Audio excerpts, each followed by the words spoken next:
California Governor Gavin Newsom is now calling his city's homeless encampments unacceptable, which is odd since he's the guy who, made them acceptable, turning sidewalks into red carpet events for drug addicts, thieves, and unemployed CNN anchors. On Monday, he urged cities to ban the camps from sidewalks, parks, and other public areas. So after years of denying the problem, he's now pretending. I was on KBLA yesterday, with my friend Tavis Smiley. I'm an investor and a supporter of that station. And he said, who do you want to run for president? I mentioned, I think you'd be good at the job. Not this year, we know. Greg Gutfeld and Bill Maher didn't just roast Gavin Newsom, they torched him like a failed Hollywood script. This wasn't casual panel chatter, it was a full-on ego demolition.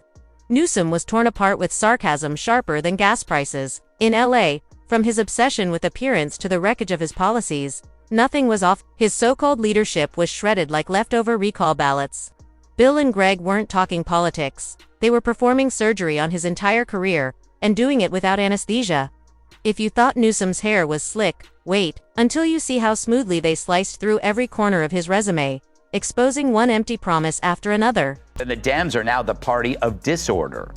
Turns out the only system they had was wokeism, and it rotted any basic principles the party had to begin with. Which is why, like Gavin himself, they're left looking at 2028's hopes going up in flames.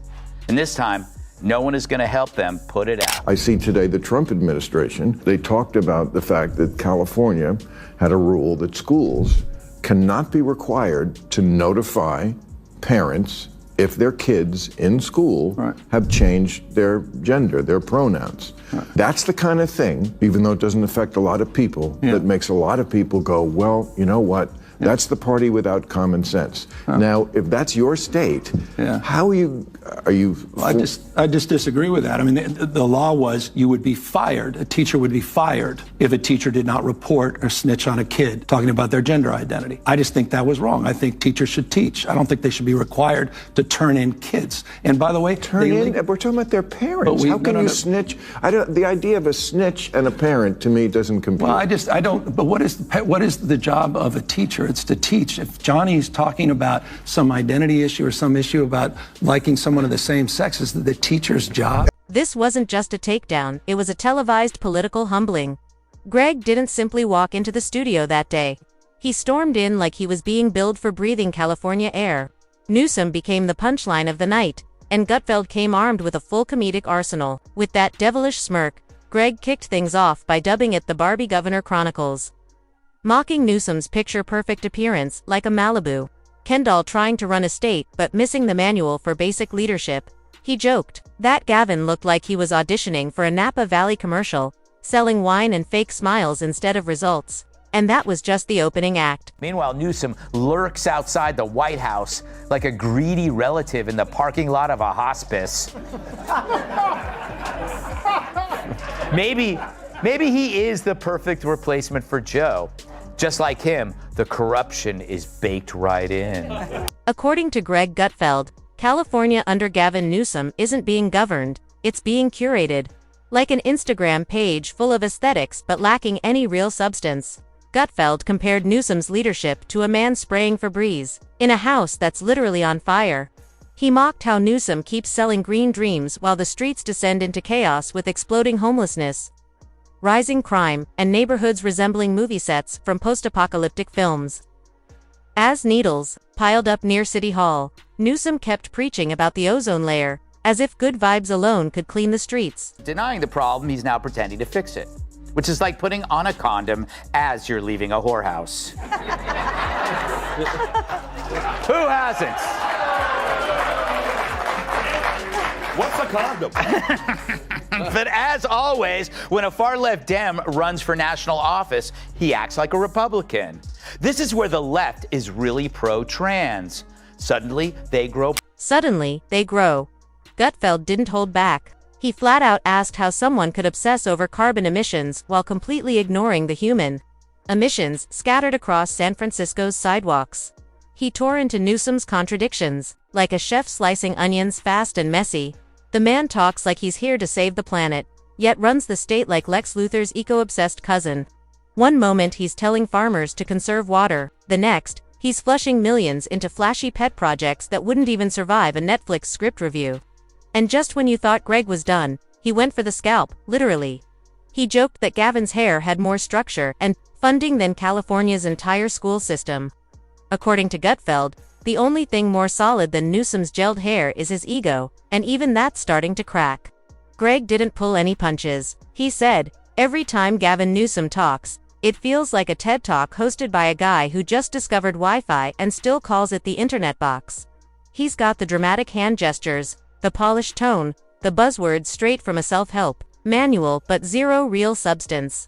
It's like someone stuffed an encyclopedia into a fortune cookie, pumped it full of Botox, and told it to run a state. And he's an evil snake motherfucker. I don't know how to describe it. You see what he just did there, and Bill got it right. Somehow it's snitching if the parent finds out. If the teacher says, oh, your kid has been going by other names and changing pronouns and dressing up this way, you don't know about that as the parent. That's the snitch. It's the parent's job to raise the child. Gavin's speeches are so hollow. Even watching paint dry feels like an action movie by comparison. Yet somehow, they're still too irritating to be mere background noise. And when it comes to climate, don't even get Greg started. He joked that Newsom could be standing in front of a flaming Walgreens, fire licking the sky and smoke curling between his bleached teeth, and still blame climate change for the blaze. Gutfeld mocked how Newsom manages to blame rising sea levels for virtually everything: high crime, traffic, gridlock, blackouts, and probably even the price of oat milk. Greg quipped that if you gave Gavin enough time, he'd probably thank solar energy for his hair highlights. And he didn't stop there. Gutfeld went in on Newsom's pandemic hypocrisy, too. While Californians were ordered to stay indoors and suffer, Gavin was booking a private dining room at the swankiest restaurant in town. He didn't just break his own rules, he blended them into a Pinot Noir smoothie, sipping it with the poise of a ballet dancer raised on arrogance and organic kale. Meanwhile, people were fleeing California like passengers abandoning a sinking cruise ship. So Newsom is fed up with tent cities, the crime, the urban decay? No, he's not mad about that stuff. He's mad you noticed. It's like a criminal telling a jury he's sorry he robbed 25 banks when he's just sorry he got caught on the 26th. Because this isn't some spontaneous crisis. It's a man-made disaster like Chernobyl or Fox and Friends. And Gavin, he was on the dock, handing out brochures about how great the ship used to be. Businesses bailed, families packed up. And there he was still rambling about equity like he was handing out discount codes for inner peace. Gutfeld joked that the only booming industry left in California was the U-Haul business, and even they had run out of trucks heading east. People weren't just leaving, they were escaping, and the moving vans couldn't keep up with the stampede. California's real export now. Gutfeld said it was taxpayers with broken dreams and maxed out rent. Then the vibe shifted. In walked Bill Maher, wearing that classic expression like he'd just survived a dinner party where someone brought up Karl Marx mid-salad.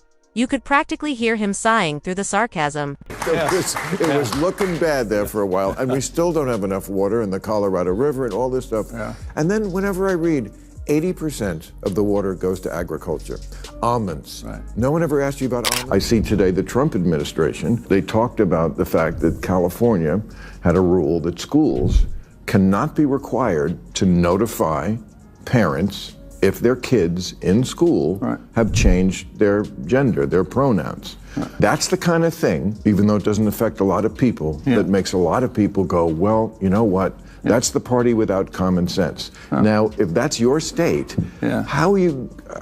Well, I just disagree with that. I mean, the law was you would be fired. A teacher would be fired if a teacher did not report or snitch on a kid talking about their gender identity. I just think that was wrong. I think teachers should teach. I don't think they should be required to turn in kids. And by the way, we're talking about their parents. How can you snitch? The idea of a snitch and a parent to me doesn't compute. Well, I don't. But what is the job of a teacher? It's to teach. If Johnny's talking about some identity issue or some issue about liking someone of the same sex, is the teacher's job. But when it came to torching Gavin Newsom, Bill Maher brought the fire. He kicked things off with a sharp jab, saying Newsom looked like the physical embodiment of what coastal liberals wish competence looked like: all style, no spine. A politician who could pose for the cover of Vanity Fair while the state collapsed behind him. Beneath that Ken doll polish, Maher said, was a hollow shell powered by buzzwords: climate guilt, and recycled speeches from Davos. Gavin didn't sound like a leader. He sounded like a guy fresh off a yoga retreat who forgot to bring back a soul. He might have smelled like progress, but it vanished faster than electricity during one of California's infamous blackouts. And then Maher really went in, quipping that Gavin's greatest political achievement was convincing Californians that their misery was some kind of moral badge. "You're not broke. You're sacrificing," Maher mimicked. And folks bought it. He called it what it is, a failed state with a fabulous filter, Instagram-worthy chaos. But chaos all the same. Maher didn't hold back on Gavin's wild energy policies either, mocking how Newsom treats electricity like a luxury item, something to be rationed and restricted for regular people, unless he's powering up yet another conference hall to deliver one more overpolished climate panic speech. They like the show, okay? And the man who made it acts like he had nothing to do with it. Yeah. It's pure government grift, shoving you down a flight of stairs and then making you pay for the handrail. We've been lied to for years that homelessness is all about affordable housing. Fentanyl isn't the problem, it's that loan officer at the bank. Yet as we walk to work, we never saw families or kids, just men. So strung out on fentanyl, they look like they were playing Twister. Bill couldn't believe it, a state overflowing with sunshine. Yet somehow, California still ends up in the dark. Not just physically, but politically too. Maher tore into Newsom's leadership style, saying his policies were like trying to fix a paper cut by chopping off your whole arm. Way too dramatic, wildly unnecessary, and completely missing the point. When the topic of Gavin's White House dreams came up, Maher just laughed. "This guy's got enough ambition to power the grid himself," he said. But where are the results? He compared Newsom to a contestant on a reality show, totally convinced he's winning while the audience is practically begging for him to get voted off. Gavin thinks he's the future of the Democratic Party. Maher smirked, but really, he's just a shiny new label slapped on the same old bottle of empty promises and elite nonsense. And when it came to real issues like housing, healthcare, and education, Bill pointed out that Newsom always had a beautiful way of describing the problems, but never actually fixing a thing. See, Newsom wasn't just ignoring the problem, he enabled it because Dems were in a woke crouch, terrified of their loony base.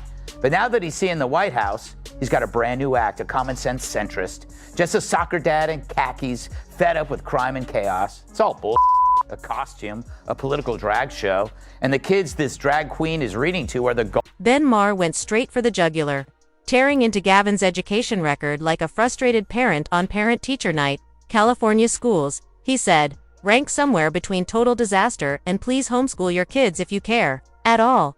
Somehow, Gavin Newsom always found time to lecture other states while his own was falling apart. Bill Maher dragged him for acting like America's substitute teacher, charming smile, designer suit, lots of dramatic pauses, but zero control over the classroom. And when the heat was on, Gavin's big solution during a crisis was to call yet another press conference complete with a golden backdrop, of course, where he'd drop a few buzzwords, flash a smile, and vanish before anyone could ask real questions. Maher mocked the performance, saying Newsom's leadership style was more about looking the part than actually doing the job. On homelessness, Bill said California's strategy felt like a game of whack-a-mole, except instead of a mallet, they used oversized government checks, and instead of solving anything, the problem just moved 3 blocks over. It was optics, over outcomes, yet again. Then Greg Gutfeld jumped in with his own jab, saying Newsom throws money at crises like a party DJ tossing glow sticks into a crowd, flashy, attention-grabbing but completely useless when the lights go out. And when it came to crime, Greg didn't hold back. It's like the wildfires. Gavin blames climate change when it was his corrupt bureaucracy. Since the Palisades fire, which destroyed 6,000 buildings, only 4 permits have been issued for rebuilding.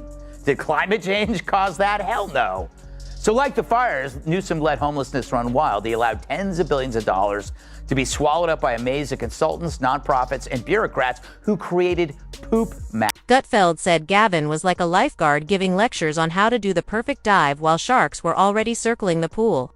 The chaos kept growing, and Gavin kept acting like a motivational speaker on a sinking stage. Under new rule, California didn't just blur the lines between right and wrong, it erased them completely.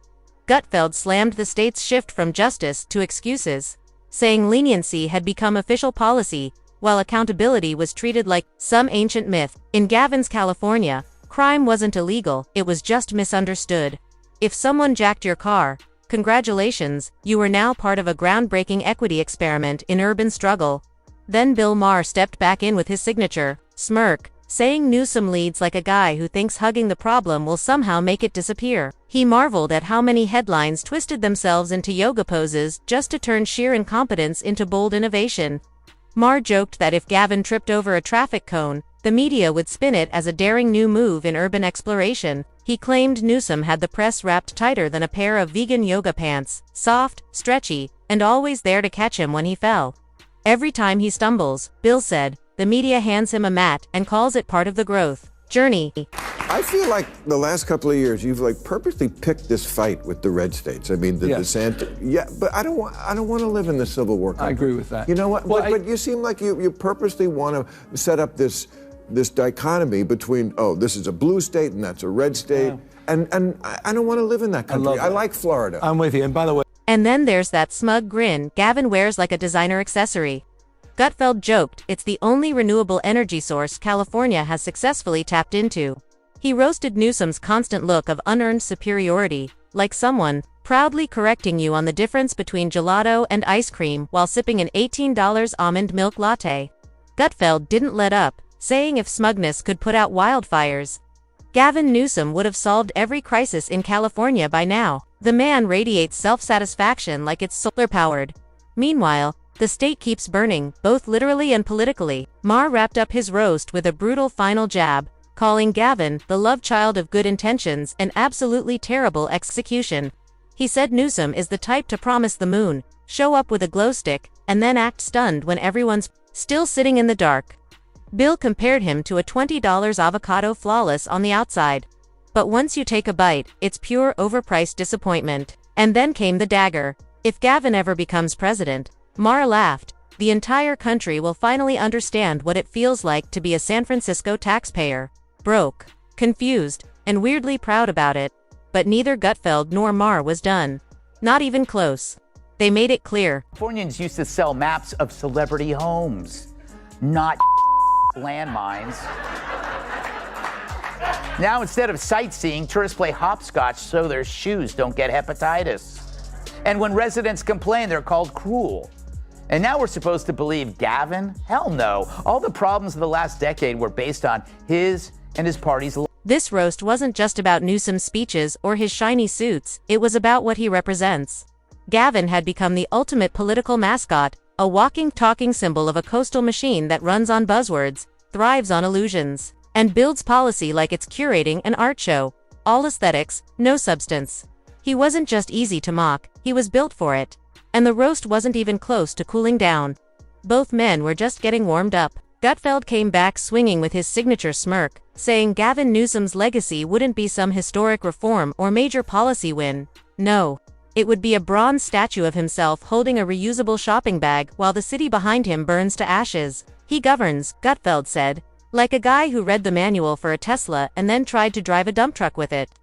Bill Maher jumped back in from the corner of reason, tossing another jab.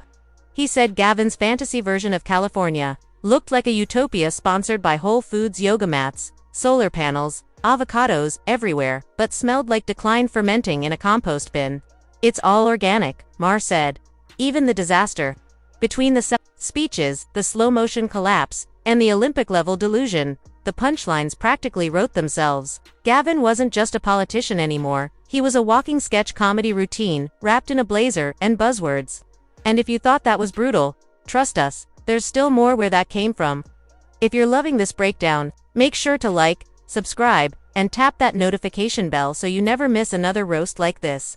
We'll catch you in the next one. It's only getting hotter from here.